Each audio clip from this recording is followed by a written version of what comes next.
The moment billionaire Armand opened the door to the private garden, the entire world he had built seemed to stop. His daughter, Seraphina, the heir to his fortune, was sitting on a weathered wooden bench beside a man Armand had never seen before. The man was wearing a faded delivery jacket, his shoes were worn at the edges, and a little boy slept peacefully against his chest. Seraphina was holding the boy's tiny hand, smiling at him with a tenderness Armand had not seen on her face in years. But it was not the sight of his daughter with a stranger that made Armand furious. It was what happened next. The little boy woke, looked up at Seraphina, and innocently called her the one word that would turn the billionaire's anger into something completely unexpected. Mommy. The garden went silent. Even the birds seemed to disappear beneath the weight of the moment. Before we continue, if you believe kindness can change a person's life, that second chances are sometimes more valuable than money, please like this video, share it with someone who needs to hear this story, leave a comment, and subscribe to Hardworking Dad. Your support helps us bring more emotional stories like this to the channel. Armand had spent 40 years building an empire from almost nothing. His company owned hotels, construction firms, restaurants, and several office towers that rose above the city skyline. Newspapers called him ruthless, brilliant, and untouchable. He had learned early that money could solve almost every problem, and somewhere along the way, he had begun believing it could solve every problem.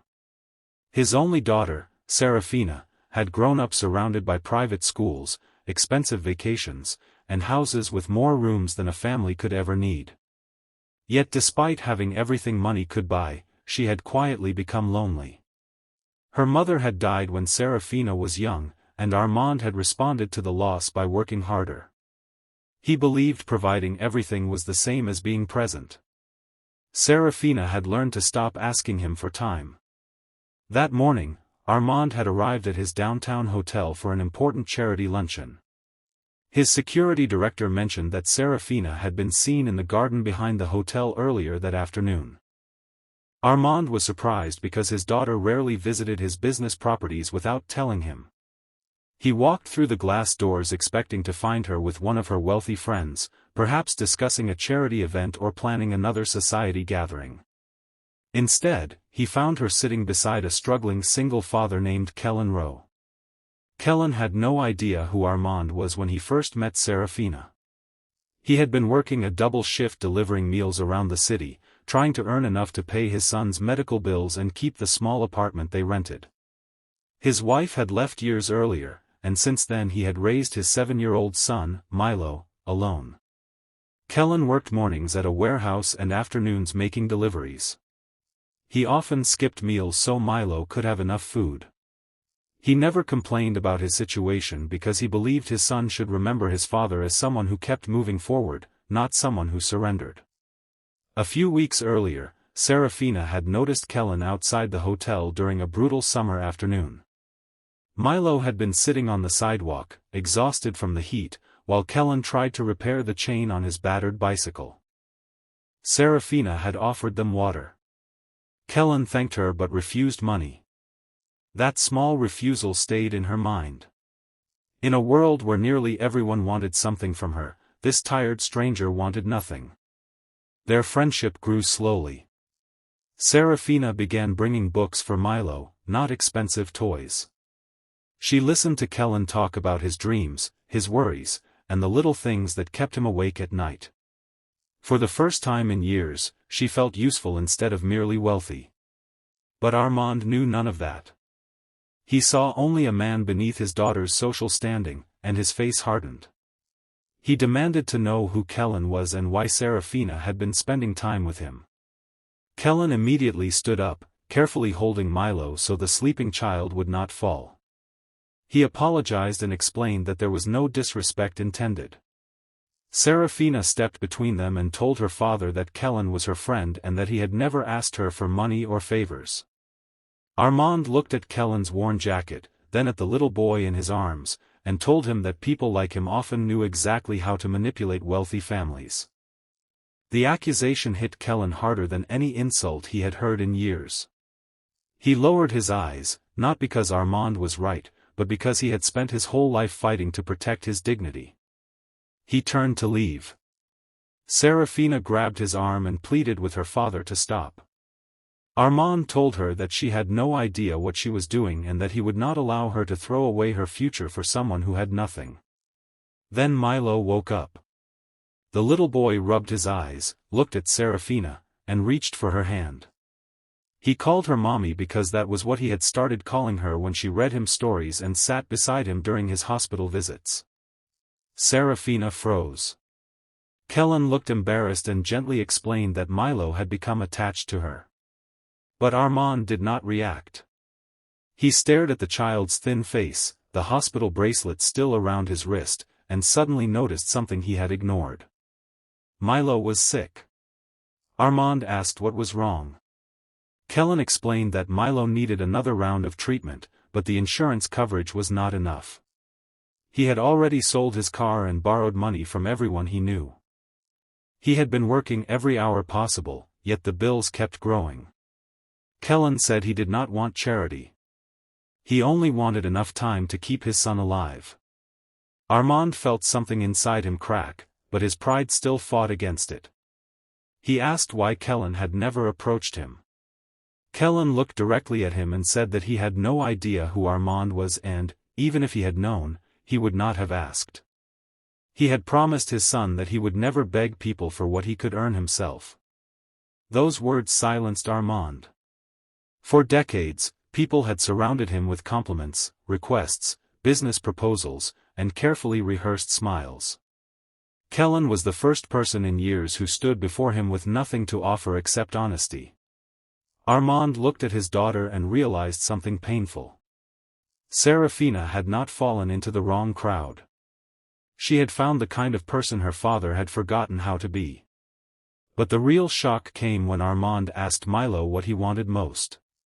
The boy did not ask for a new bicycle, toys, or a big house. He simply whispered that he wanted his daddy to stop looking tired. That sentence destroyed the billionaire's defenses. Armand turned away for a moment, pretending to examine the garden.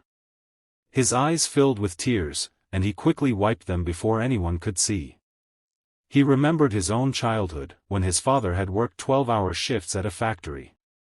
Armand remembered coming home one afternoon and finding his father asleep at the kitchen table with his work boots still on. His father had been exhausted, but when Armand entered the room, he had opened his eyes and smiled.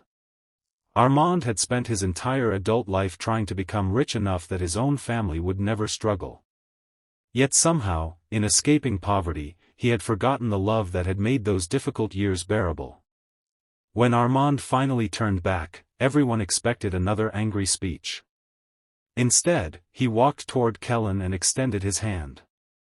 Kellan hesitated before accepting it. Armand apologized in front of everyone. He admitted that he had judged Kellan because of his clothes, his job, and his bank account. Then he said something that stunned even Seraphina. He told Kellan that a man willing to work every hour of the day to protect his child had more wealth in his heart than many millionaires he had known. The room was silent. Armand then promised to pay Milo's medical expenses, but Kellan initially refused. Armand stopped him and said this was not charity. He wanted to create a foundation that helped working parents who were one medical emergency away from losing everything. He asked Kellan to help design it because Kellan understood those families better than anyone in his boardroom ever could. Months passed, and Milo recovered slowly.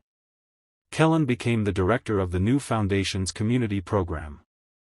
Seraphina remained by his side, not because of his poverty or because she wanted to rebel against her father, but because she had discovered something money could never purchase, a family built on loyalty, courage, and compassion. Armand changed too. He began visiting the foundation without cameras or reporters. He sat with parents, listened to their stories, and sometimes spent entire afternoons helping distribute food. For the first time in decades, his calendar had empty spaces, and he filled those spaces with people instead of meetings. One bright afternoon, Armand watched Milo run across the foundation's courtyard with a red kite flying above him. Kellan stood nearby, laughing as the boy struggled to keep the string from tangling. Seraphina walked over and took Armand's hand. He squeezed it gently. He had once believed his greatest achievement was building a fortune. Now he understood that his greatest achievement was learning when to stop measuring people by what they owned. The billionaire who had once tried to keep his daughter away from a struggling single father eventually stood proudly beside them, calling Kellan family. And the little boy who had unknowingly changed everything continued to call Seraphina mommy, because sometimes love does not care about bloodlines, bank accounts, or social status. Sometimes love simply recognizes where it feels safe. If this story touched your heart, please like the video, share it with someone who believes people deserve second chances, and subscribe to Hardworking Dad. Your support may seem small, but stories like this can remind someone watching that kindness still matters. And before the story ends, leave a comment saying, kindness, if you believe that a person's worth should never be measured by their money, clothes, job, or social status. Because in the end, Armand learned the lesson that wealth had hidden from him for most of his life. You can spend decades building a fortune, but it takes only one act of kindness to discover what true wealth really is. And sometimes, the person you are most determined to push away is the very person who teaches you how to become human again.